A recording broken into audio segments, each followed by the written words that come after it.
n'obutanoonyereza lwaki omuntu gwe wawa bbeeyi tasobola kubanga ava wakaawo. Ekyo yali kibaddeko kyakiwaako nsala naga nti bo nga omulamuzi nga bwe yawa bbeeyi alagira Dr. Besigye yenjoyinga ebbeeyi ye gye yamuwa kuba akimanyi ate kati musibe ate akimanyi tewali misango mirala yennyini muwulidde talina musango gwagambye bamuvunaana guno. Kakati naye mu kubigattagatta byonna ne kooti tugisaasira ne mukyala Siena baana naye tumusaasira. Mukyala Nanca naye tumusaasira era tumusabira tumanye entebe gyatuddemu awo eyokya. Eggwanga kati liri mikono gya General Kaguta Museveni ne mutabani we maybe ne muganda we bebalagira kati balagidde High Court nalabye ebyabaddeyo jjo balagidde Parliament Focus mbwetule mangu bakubirire baleete ekiteeka ekikomyawo General Court Martial esaawa yonna ndowooza Parliament yafunye gye bayita frog marching. Kakati nabano bambi bali mu lutengo fayiro buli lwe bagikwatako buli akwata ku fayiro ya Besigye efuuka hot potato eyokya buli agikwatako agamba nfudde. Buli mulamuzi akwata kati ku fayiro ya Dr. Besigye agamba nzise singiza agamba munjagazaki mukyala Nanca agamba bannange mumbeeredde ki n'abalamuzi abalala buli lwe bawulira nga tujja kati n'abawulira neke tugambye nti tujja wasingiza agamba bannange munona ki kuba tumugambye tugenda kati omusaba luli manyi bw'anaabiwulira bino nga mubifulumiza mawulire gaga bannange munona ki tumanyi embeera gye balimu katubasabire nga naffe bwe twesabira naye ffe tetugenda kuwummula buli luggi lwonna olutuweebwa mu mateeka tugenda dukonkonako era tubategeeza kawabe wa principal judge kawabe wa chief justice kawabe luddawa buli luggi lwonna amateeka ge natuwa okulaba nga tufuna obwenkanya n'okutaasa obulamu bwa Dr. Besigye tujja dukonkonna munaagaana buganyi okutuwuliriza oba okutukulira naye tugenda dukonkonna nawano tugenda kudda mukyala Nanca tukomawo n'abalala tugenda kujja olutalo ffe lukyagenda maaso okutuusa nga Dr. Besigye avudde mu kkomera ate ng'afunye obwenkanya. Ugandan Parliament are on trial, and that these two institutions of government must try as much as possible to liberate themselves so that they can survive from being swallowed by the executive. Otherwise, you cannot explain why somebody says Dr. Besigye has appeared before me in the High Court, but he's too sick. I cannot even allow him to be here for 30 minutes.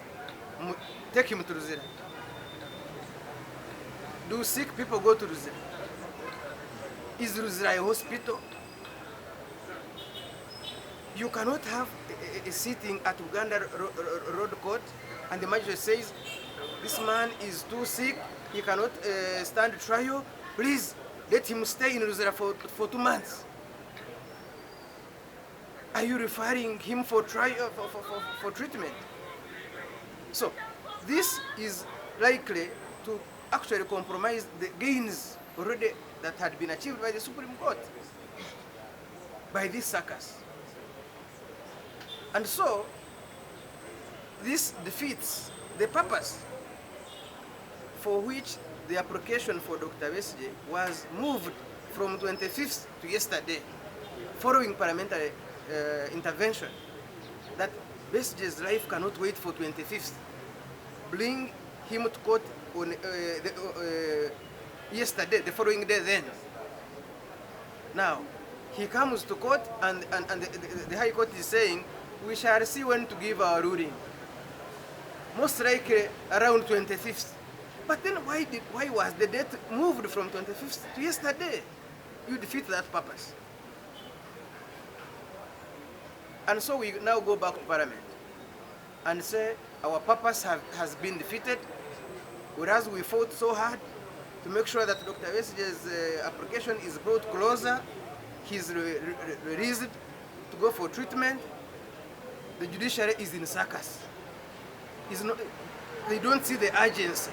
So that as Parliament we do something about it. I saw the Parliament of Kenya debating the health of Dr. Besigye.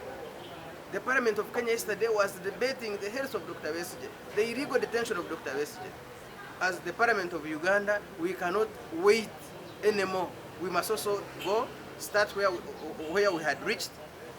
Fortunately, the Speaker has shown that she's willing to let us discuss that, and so we begin there, and we don't go for other issues before we sort out the issue of illegal detention and the health of Dr. Besigye. Especially, High Court nibagamba nti ono mulwadde tasobola kubeera ne mu kooti muno dakiika 3 naye mutwale mukomera.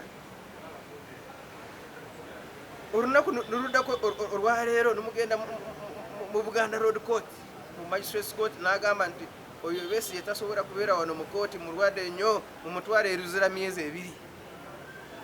Kati Luzira ddwaliro akora ki e Luzira nga bw'aba tasobola kubeera mu kooti? Nekira kiba kimalamu amaanyi olutalo lwaffe lwe twalwana mu Parliament nti Besigye talina kulinda ennaku 25 Feb okuwuliriza application ye, mugireete agiwulirize 19 jo, kubanga tasobola kulinda.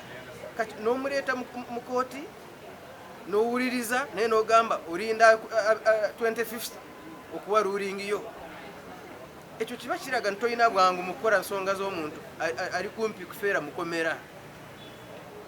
N'olwekyo kati kiba kitegeeza nti tuddeyo mu Parliament, we twakoma tutandikiraawo, kye twarwanirira nti olunaku baluleete kumpi kituyambye, kubanga judiciary teri mu kulwana ku nsonga z'eddembe n'obulamu bwa Dr. Besigye. Kubanga n'alabye e Kenya Parliament eyogera ku nsonga za Besigye, eri ku ddembe lya Dr. Besigye, eri ku nsonga z'obulamu bwa Dr. Besigye. Naffe tusobola kusirika nga Parliament ngaffe tuli wano, tulina kutandikira we twakoma, tulabe nti twogere ku nsonga ezo